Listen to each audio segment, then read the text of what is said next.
19 અને 20 તારીખે જે રાજકોટ ગ્રામ્ય પોલીસના શાપર વેરાવલ પોલીસ સ્ટેશન છે એમ જ જે છે એ પોલીસ સ્ટેશન વિસ્તારમાં એક ખૂબ જ મોટો ધાડનો બનાવ બનેલો હતો.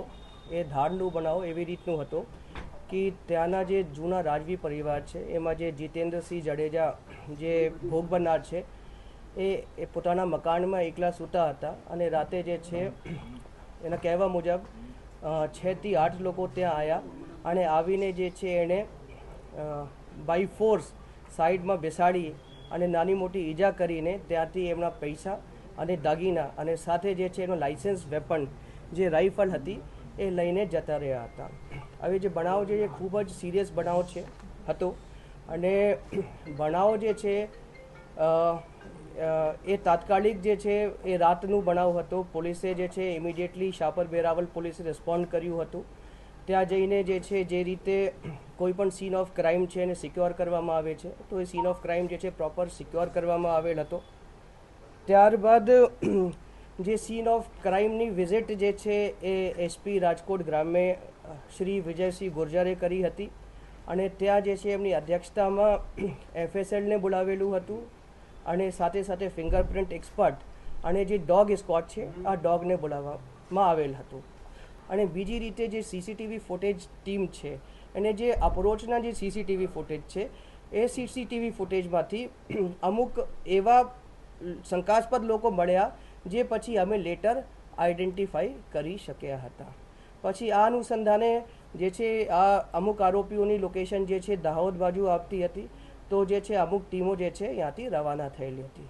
ત્યાં જે છે ત્યાં દાહોદમાં જે છે Panchmahal Godhra range DIG madam SP Dahod અને એમની ટીમે પણ રાજકોટ પોલીસે ખૂબ જ સરસ જે છે સારો જે છે સહકાર આપેલો હતો અને એ લોકોએ દરેક રીતની આરોપીને ઓળખવા માટે પણ અને આરોપીને કઈ રીતે જે છે હસ્તગત કરી શકાય એ માટે પણ ખૂબ જ જે છે રાજકોટ ગ્રામ્ય પોલીસની હેલ્પ કરી હતી.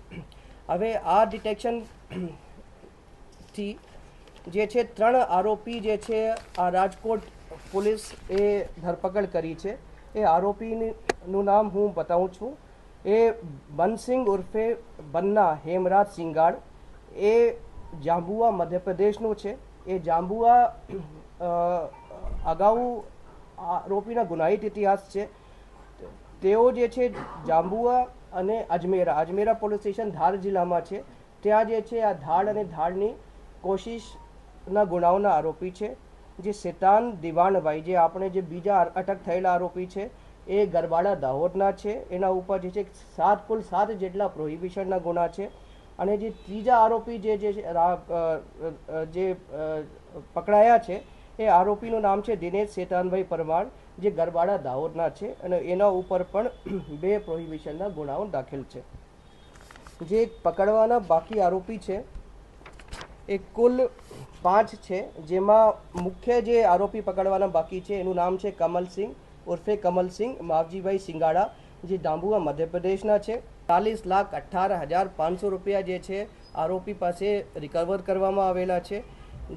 તે સિવાય આરોપી પાસે જે ધાડમાં ગયેલા ઘરેણાં હતા એ જે છે 21,22,380 રૂપિયાના ઘરેણાં જે છે પોલીસે ઓરિજિનલ ઘરેણાં જે છે રિકવર કરેલા છે. આપ તમે લોકો અહીંયા જોઈ શકો છો. એ સિવાય જે છે આરોપીઓના અગાઉના જે ગુનાહિત ઇતિહાસ છે એમાં એ લોકોએ જે ગુનો કર્યા છે એવા જે છે ઘરેણાં જે છે ત્યાં એ લોકો પાસેથી મળ્યા છે. પછી ધાડમાં જે ઉપયોગ કરેલી બોલેરો કાર છે જે આરોપીઓ સ્થળ ઉપર આવ્યા હતા એ બોલેરો કારમાં બેસીને આવેલા હતા. એ બોલેરો કાર જે છે એ જે આરોપી પાસેથી જે મળી આવેલી છે. પછી ધાડમાં જે ઉપયોગ થયેલા છે જે આરોપીને ઘરમાં પ્રવેશવા માટે જે હથિયારોના ઉપયોગ કર્યા છે એ પણ આપ લોકો જોઈ શકો એ આરોપીઓ પાસેથી મળી આવેલા છે. અને એ સિવાય આરોપીઓના મોબાઈલ ફોન उसके बाद જે ધાડમાં જે કર્યા પછી જે 2 મોટરસાઇકલો જે ચોરાયેલી હતી એ પણ જે છે મોટરસાઇકલ મળી આવેલી છે. એ સિવાય જે ઓરિજિનલ જે રાઇફલ છે જે લાઇસન્સ વેપન હતું જે ફરિયાદી પાસેથી લઈ ગયેલા હતા એ લાઇસન્સ વેપન પણ આપણને